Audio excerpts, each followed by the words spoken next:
there, it's Mathea Ford with Renal Diet Headquarters and Nickney's Kitchen, and today I want to talk to you about the latest spice in the store called Grandma's Loaf and More Seasoning.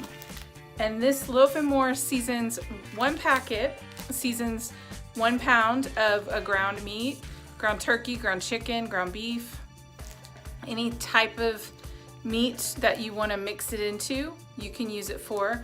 It has garlic, mustard seeds, red bell pepper, green bell pepper, dehydrated tomato granules, black pepper, lemon peel, parsley, green onions, coriander, marjoram, and oregano.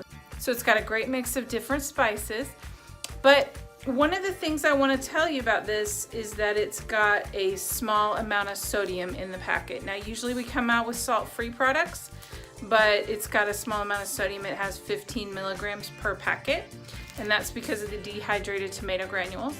But what you're gonna love about this is how it really seasons ground beef or ground turkey, ground meat with a lot of flavor. You won't have the salt, and you will have a delicious meal that you can eat that is healthy for your kidney disease, cardiac disease, diabetes. And the recipe that you just watched is a perfect example of how it can be used in ground meat and to make other products besides just meatloaf. So we hope you love this seasoning. Head on over to nickneysKitchen.com to get your bags of seasoning mix, and have a great day.